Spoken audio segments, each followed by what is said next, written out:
Hello developers, writers, and everyone who loves game design. Welcome to DLC Not Included, our weekly podcast where we discuss game development, the industry, and everything in between. We are your hosts, Steele and Teal. Glad you could join us. And we are glad you can join us. This begins season 2 of our podcast after what I like to think is a very successful revival. Yes, and this season we're going to focus more on actual development. Yeah, actual game development topics. We talked a lot about being a developer in season 1. Yes, we did.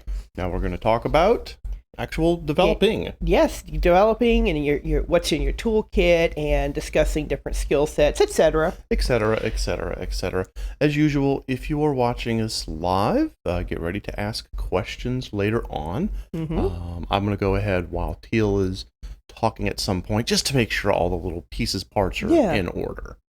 But let's go ahead and talk about today's topic, because it is a topic that is oft overlooked, oft misunderstood, and very, very, very important. What are we talking about today? Today we're talking about the user experience in game design, which we'll be referring to as UX. Yes, the UX. Throughout the podcast. Now, UX, of course, meaning user experience, not to be confused with UI and other things. But this particular topic is going to come with a rather massive caveat. Right. Okay. So just to let you guys know, who are new to this podcasting system, we always make little notes about our topic just to prepare you for a little bit about what to expect. Yes. And this one is no exception. I do want to note that the UX is an extremely complex topic. Yes. This requires a ton of understanding, study, practical experience. So I just want to let you guys know this podcast is to serve as a primer for all you developers out there that have never really considered the UX. Right. There are people who actually specialize in that. That's their job. Yeah. Is the UX. UX designers is what they're called. It is a highly specialized field that if you are really good at it, you can become an invaluable member of a game development team. Yes, you can. And there is an entire college course that is taught on just the UX. So this podcast, as we said, is going to serve as kind of a primer, a jumping off point for you to continue your own education into it. Right. And of course, the last note about the podcast, interaction with our live audience, because this is a new season, we may have new listeners. Unlike our usual broadcasts, our forums, our AMAs, and our playthroughs, our critical plays, we're not actually monitoring chat. Our moderators are there. Right. But we're going to be monitoring our podcast questions, which you'll use your channel points for. Absolutely. We take questions at the end of our podcast. So when you guys have questions, write them down, save them for the end, and we will tackle them. So let's jump into our first little discussion topic here. Right. Which is, what is the UX and how does it relate to game development? And let us start with what we usually do, the definition. Yes. My good friend Oxford. Oxford says that the UX is what it's like for somebody to use a particular product. That's the short answer. Right. The more complete definition would be the overall experience of a person using a product, such as a website or computer application. Right. So what that simply means in game development is what it's like for a player to play your game as an application. So we're making sure all of these definitions are out there, because the user experience is not the player playing the game in, oh, this was a cool story, these were cool characters, awesome visuals, the UI, because it's not the UI is part of it. Oh, this was, great music, great effect. That's not the UX at all. That can feed into the UX. But those are all the pieces parts. But the UX itself is actually what the player feels when they're playing the game as if it's an application. That was really easy to do. This part of the game was difficult to navigate. Not the map, but actually getting through the application, getting through like the menus, getting through the feedback. Hey, did I just do the right thing or the wrong thing? A good example of a UX would be a game that warns you when you've made an incorrect decision and your character's about to get killed. Yeah. A bad UX would be like in Dragon's Lair, where suddenly you just die. Boom, dead. Yeah. Right. So a good UX does positively affect the player's mind. Right. And it does this in such a way that brings them pleasure while playing the game. For those of you who have attended our creators classroom many moons ago on the gameplay loop. Ah, yes. When a game creates that dopamine release cycle, that cycle where a player does a thing, gets a reward, and that reward triggers a dopamine release. Yeah. When that is happening, the UX is said to be positive. It's said to be effective. Yep. A good UX will make those players feel really positive, performing whatever particular processes of playing that you as a developer want them to do. And so they continue playing to continue getting that release. Right. That is the UX. So we want to make sure that everyone listening understands that when we're talking about developing a good UX, we're talking about it making your game a pleasure to play, not just a good game. There's a really good quote that we pulled while we were doing research for this podcast. Oh, yes. This quote is from Jonathan Wadowski. He is the CEO of Maze. It's a user testing company. Their job is they test usually games, applications, etc., for issues for the UX specifically, focus groups, that kind of thing. Yeah. So I would check out what Maze does. Yeah, maze.co. Yeah. But okay, anyway, his quote. I'd like for you to read his quote still. You have that voice. Yeah. Okay. Great UX isn't just nice to have now, it's expected. 40% of people who experience bad UX will turn to the competition. Some products succeed because they provide great experiences. Now, I can't back his data, but the quote is great. It is a good quote because it really touches upon something important. At the end of it, he says, some products succeed because they provide great experiences. Yeah. So the implication is, well, it may not have had a great story or, well-designed 3D characters or catchy music. It may not have had that. But the game did have a great UX, so people loved it. They wanted to keep playing. The game could be extremely simplistic. I'm looking at you, Angry Birds. Oh, yeah. Candy Crush. And this is not just mobile games. It just so happens to be that in the mobile game market, UX is a literal make it or break it point for your game. If you are developing a mobile game out there, your UX is as if not more important than anything else. So now that we've defined it, let's move into what can that entail in game design. Yeah. And I want to call back to that note we made earlier. This is just a primer. We could go on, let's see, it's about 1:08 now, 1:09. We could go on until like 3 in the afternoon. Another 2 hours just talking about different elements. Just talking about all the different elements that make up a UX. Yeah, so it's a big thing. And we do recommend that you Google UX in game development like we did. And start reading articles on it and studies. Yeah, it's the more research you as a game developer do into UX for game development, the more you'll realize what avenues of game development UX you need to focus on. Yeah. So we're going to go over a few, and we're going to talk about each one. The first things are what we call signs and feedback. Signs are like your warning, warning signs. Right. The feedback is response. For example, a good sign that would be part of a UX would be the screen starting to flash red, maybe like the borders of the screen flashing red, when the player's at low health. A good example would be, I think it's a Call of Duty game. I'm not sure. Please forgive me, everyone, if I get it wrong. But as you get closer to death, the border around the screen starts to darken, and little red lines like the interior blood vessels of your eye start to come in. You start hearing pulsating sounds and stuff. That is a very obvious sign your character is in danger of dying. Yeah. And it gives you that immediate feeling of, I need to do something or I'm dead. That is a that is a UX element to consider. Yeah. And I've seen other games do similar things. If you're close to death, the border of the screen darkens, or there's more blood splatters, obscuring your vision. Right. The heartbeat for characters. Yes. The heartbeat. That's an oral cue. Yeah, it's an oral cue. The game that we play legit all the time, Phasmo, if you are in danger of dying because the ghost sees you, your heart's beating. Yeah. That's your sign. That's a sign. Give us your sign. Give us your sign. What's another one? Feedback? Feedback, yes. Feedback such as, this is simple, the controller shakes. In fact, it's in the title. That is, yes. Haptic Feedback. Yeah. It's simple. But a lot of games require that for necessary use. Let's talk again about virtual reality. Yeah.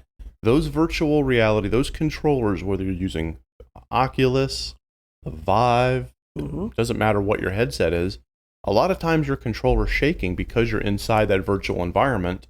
That slight jostle, that slight shake of the VR controller lets you know you're interacting with the world properly.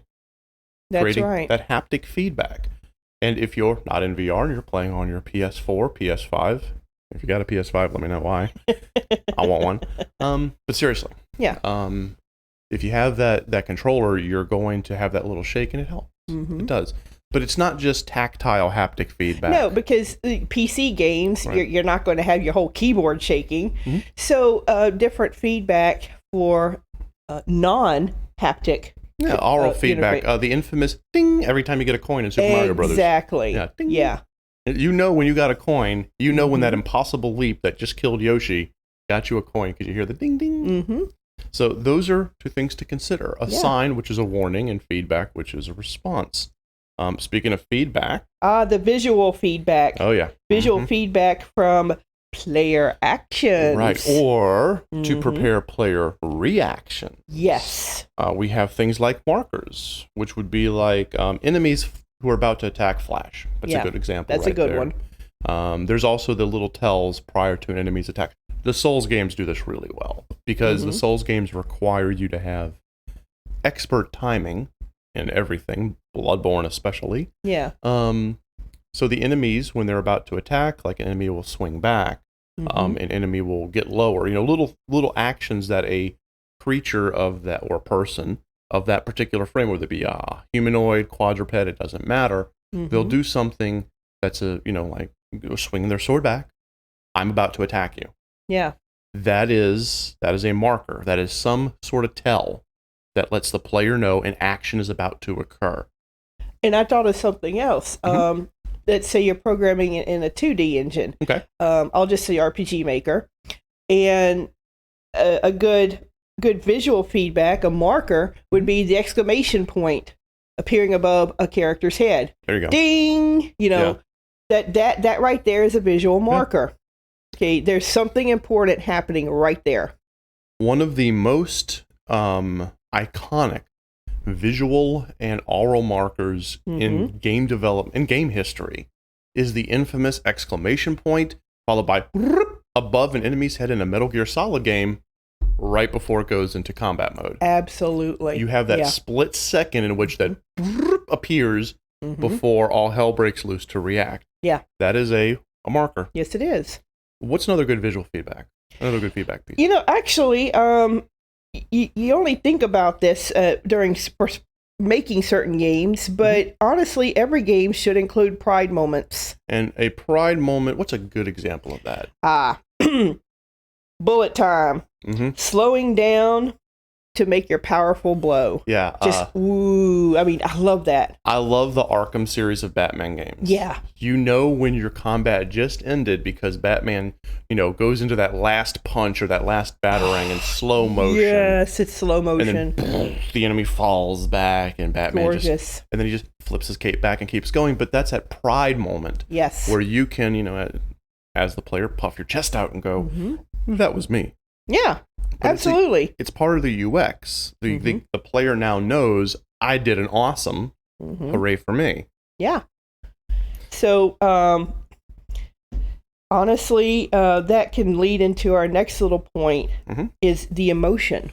Emotion is so important. Evoking emotion through visual, color, and sound. Yeah. you see we're kind of going on the visual and oral cues, because in games, what you see and what you hear are the two most important pieces. Haptic, tactile is becoming more important, and I'm sure one day we'll get smell and taste, but the reality is what you see and what you hear is the most important senses in games, so emotion through those two are very important. For example, really impactful moments, just super important thing. Maybe like the text in the text box shakes like a color or an icon. Heavy Rain was really good about this. Heavy Rain would use these impactful moments like normally in Heavy Rain, when you're about to make a decision, the button, like the X button, the circle button, whatever, circles around your character. Right. X would be like lie, circle would be tell the truth. But if it was a really impactful moment where something huge was about to happen to one of the characters,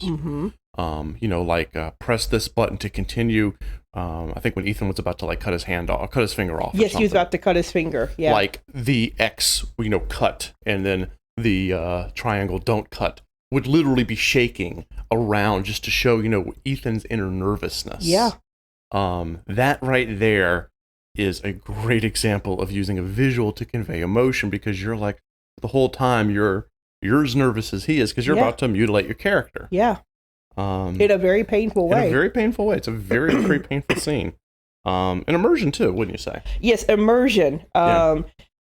Music is a great way to capitalize on immersion. Oh, yes. So let's say that you all of a sudden you discover that the enemy is your big bad guy's your father. Right.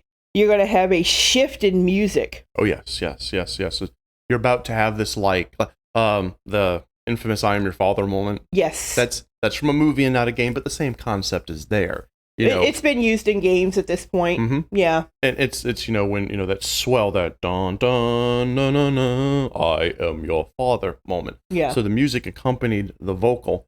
A game that isn't really well known, because I think it's back from the PS3 area, that did it really well, because it was based off like the old Quentin Tarantino films. Oh, it had that feel to it. I think I know what you're talking about. A game called Wet. Yes. And whenever the main character would lose control and go into psycho mode, there would be like, the regular music would be playing, and then it would stop as the blood splattered on her, which would activate her psycho mode. Yeah. The music would stop for a second. She would get that really just unhinged look. Everything would go to like the two-tone. Yeah. And then the hard, rock, basically it's I'm out of control, I'm a psycho at this point, would start playing, and it was a complete tonal shift. Yes, it was. And, you knew that your character had just lost her damn mind, and for the next 5 minutes, she was literally, Beatrix Kiddo from Kill Bill. Yeah. So those are really good uses of sound and color and visuals to convey emotion. Yeah. You can, as I said, you can convey a lot of emotion, sadness or anger. Anger, frustration, fear, love, happiness. Doesn't have to be just the negative emotions. Yes, it can be, joy. Yeah. Now, we mentioned earlier that the UI, which is the user interface, is not the UX, but it's a part of it. The UI absolutely falls under the UX. Here's some really good things you as a developer need to be thinking about. First off, you need to have clearly explained controls without making assumptions. This is really important. We actually saw this in a real-life example recently when we were part of a contest. Yes. One of the entries to this contest assumed that the person playing would use a certain layout of the keyboard and a certain, input devices. Yeah. And that's, unfortunately, an assumption you can't make. You have to have clear indications, regardless of the game you're making, of what the controls are. Right. And that's all part of the user interface. The user has to know exactly what to use at what time to play. Now, some of that is tutorials. Right. Some of that can be done through tutorials. But the core of it has to be an intuitive user interface. Yeah. Because if you have to go through all kinds of button presses and, just these crazy configurations just to play your game had better be a flight simulator or Elite Dangerous. Yeah. Because the player needs to have a positive feeling of, I press this button, or I move the joystick in this direction, I click this mouse key, I click this button on the mouse. Things happen. Yeah. Yeah. So, in building on that point, you really want to keep in mind that you want to make your game as accessible to as many people as possible. Yeah.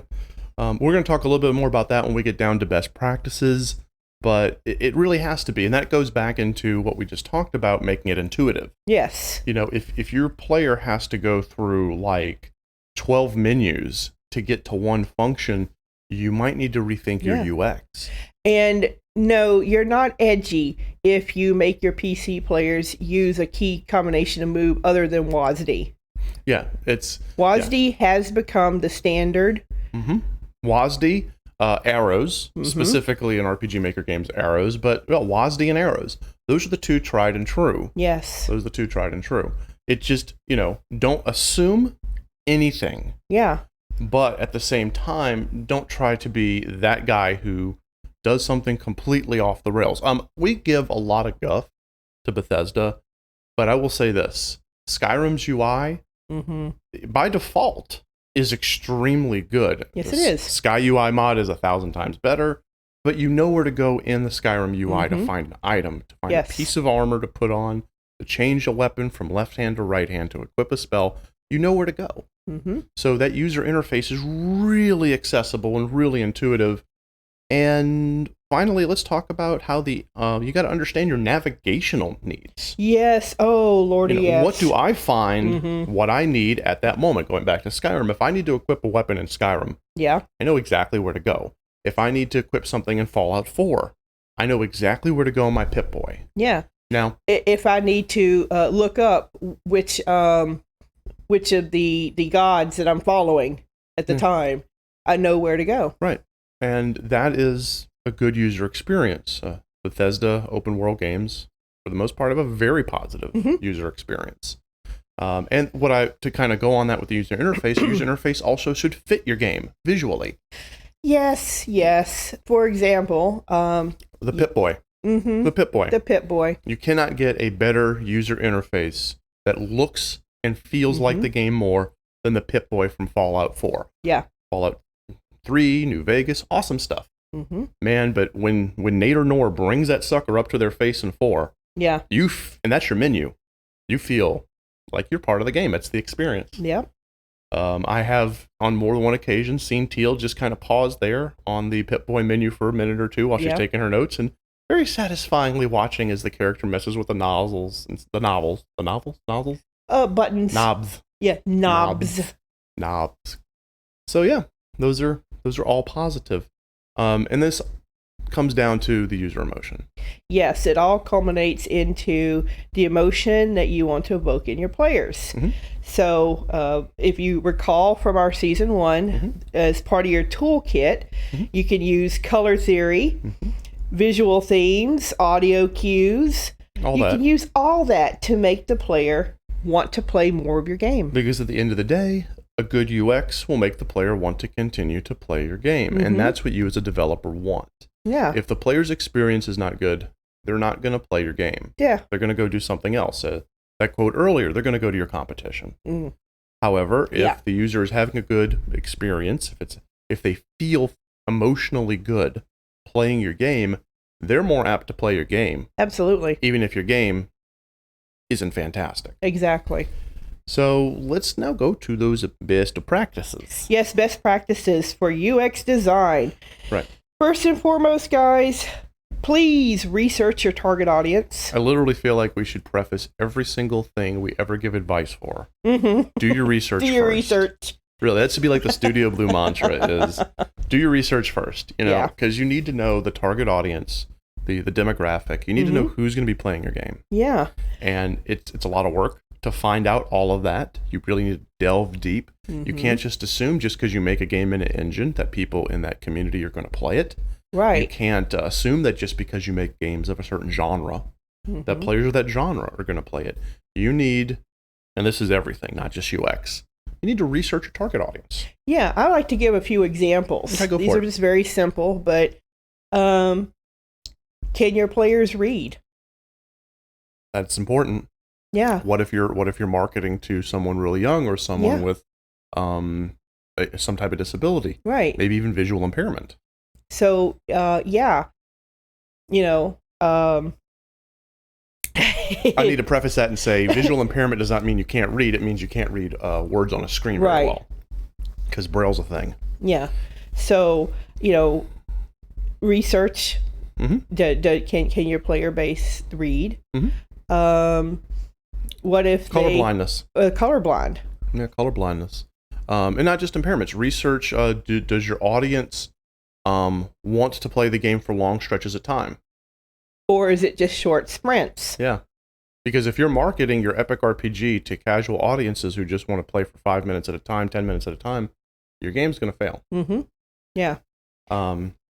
Make your game as accessible as humanly possible. Oh, yeah, yeah. You want to accessibility is so very, very important. Anyone should be able to play it. Now, I say anyone with air quotes because anyone does not necessarily mean the entire world. Right. It means as many people as possible.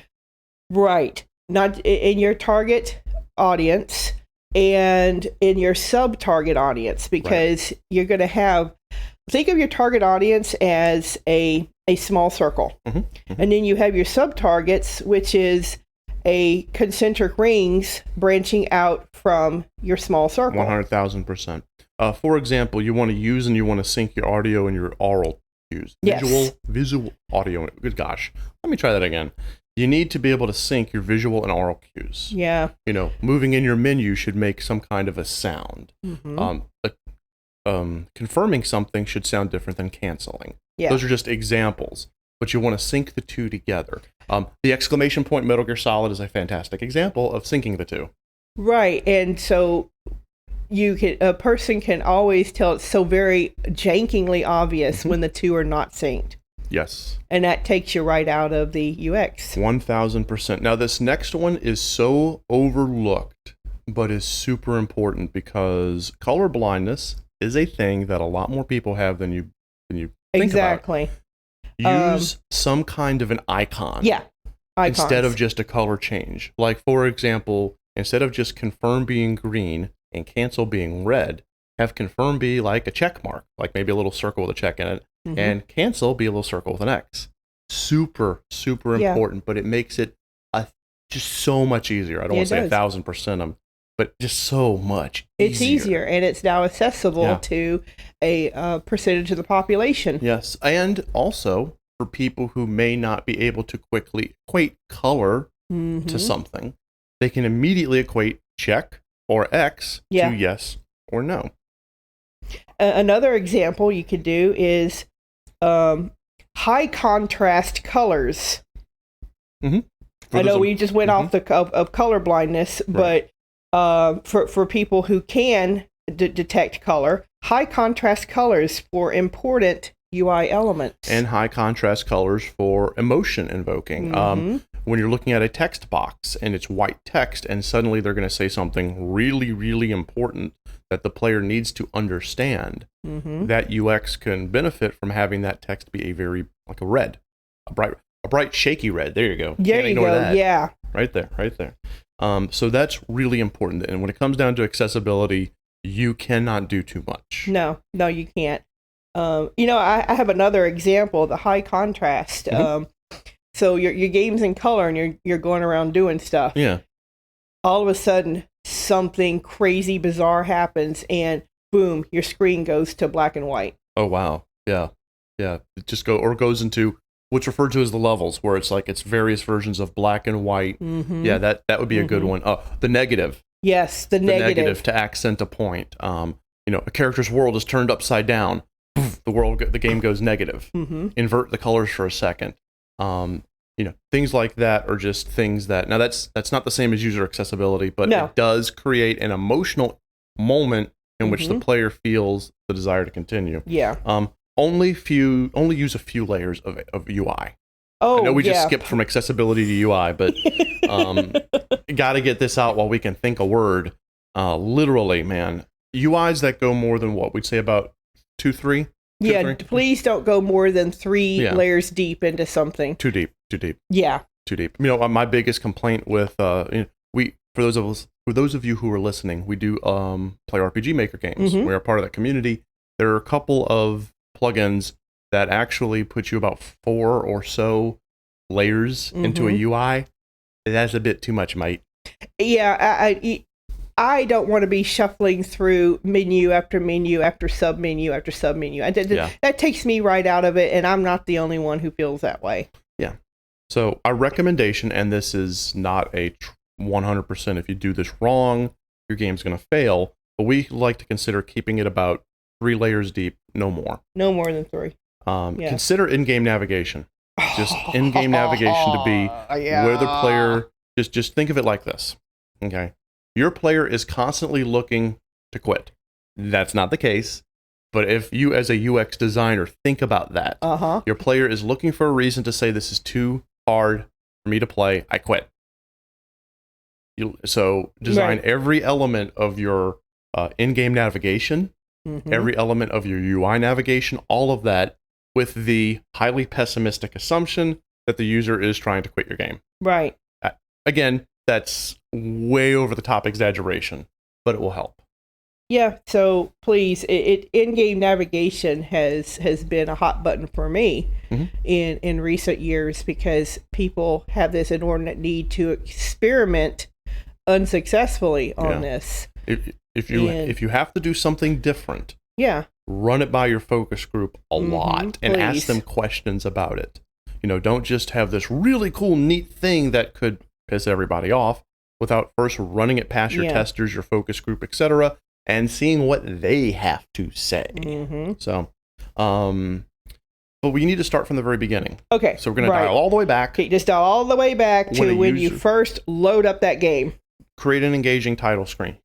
People think, oh, the title screen's cool and all that. I'm going to have this neat little graphic here with my character, looking wistfully to the stars, and I'm going to be playing some music. But does that really pull the player in? Yeah. Does it do that? Does it accurately represent your game in one concise visual and oral chunk? I am going to say something that might offend some people. Oh. And I apologize, but I don't apologize. If your title screen is a pat on the back to your artist and your composer, and that's all it is, you might want to make sure that the players want to see and hear it. There you go. My artist does really great bust graphics. That's fantastic. But does it create the emotion in your player, or does it just show off your pretty main character? The music playing, does it bring that emotional desire to hit new game or continue? Or is it just a good piece of music? You gotta, what does it feel? Again, focus groups, super important. Yeah. Super important. The UI positioning. Yes, we're looking at you, HUDs. This is the easiest place for a user to see. Please make it so. Even if it obscures what you consider the game. Sorry, but that UI positioning is very, very important. Yeah. Your player doesn't want to be looking all over the screen for something. Seriously, no. Yeah. Dead center of the screen for a lot of games, mobile games, it's actually going to be on the lower part of the mobile screen. That's right. Don't have your UI, don't have what the player interacts with up at the top of your phone. Yeah. Never do have that. It the bottom, because people hold it and you use their thumbs. Yeah. Visual representations of everything are important.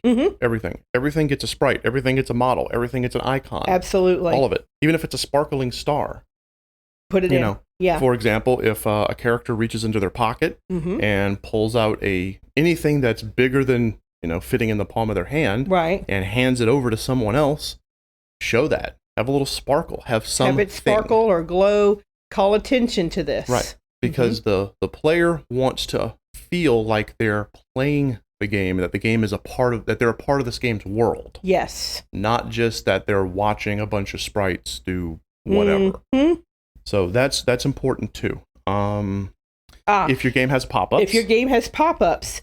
Please make sure they're easy to read. Okay. Watch your text. Essential. Watch your text color, text on background. please watch that balance. Make sure that this pop-up has only the essential information. Yeah. Don't have your pop-up be superfluous. Or just a wall of text. Don't do that. Yeah. No. And it's also good to dim the game's background. Yes. So in other words, like if the pop-up appears, the map behind it blur a little, dim a little, that kind of thing. Right. So that this pop-up, whatever the pop-up is easy to read. And this could be as, like in a video games on flat screen, on a video game. On flat screen, it could be like information, a tutorial, like press this button at this time in order to do this thing. Or it could be in a mobile game. Yeah. It could be like, hey, you just ran out of energy. Click here to redeem your coin and get more energy. Right. We're not saying anything good about microtransactions that are predatory, but that's just an example. It's an example. It's just an example. Right. Continue or close. Yes. Use the words continue or close instead of X on your pop-ups. And by that we mean like the little X in the corner of the screen. Yeah. Because this is a window. This is annoying. The moment you see that little pop-up with the little X in the right in the corner of the window, you're like, oh, it's just one of those annoying like Windows. The automatic person or the player reaction is to go click on the X in the top without even reading what's in that window. So don't do that. Have the word continue or close or thank you or acknowledged or what else. Okay. Clarify those defined player choices. So a clear indicator of the consequences. Let me. I'm reading from the notes. So let me go ahead and explain what that means. If your player could, for example, shake the man's hand or rebuff the man in an interaction, make sure they understand that these are two different choices and that the choice will have a consequence. You don't have to tell them what the consequence is. Yeah. But you could have, here's a really good example as my brain goes all over the place, Dragon Age 2. Okay. When Hawk is going to respond to somebody, is it going to be an aggressive response, a diplomatic response, or a sarcastic response? Exactly. Before you even read the text, looking at the icon, whether or not Hawk's going to be a jerk, a jerky, or a peaceful guy. Yeah. And boom, user experience. A lot of these mobile games, I see advertisements for, for the dating sims. And, they have, it's a standard menu and choice A, B, and C. You know, do you wear the red dress? Do you wear the blue dress? Or do you wear the white dress? There you go. Also, if you're going to make a mobile game, and again, we say stay away from predatory microtransaction practices. Always. But we have mobile game developers listening to us. If your choice is going to keep the user engaged, put it on the right side of the box. Yes. It's a little trick. So, if, your window pops up and it says, do you want to do whatever?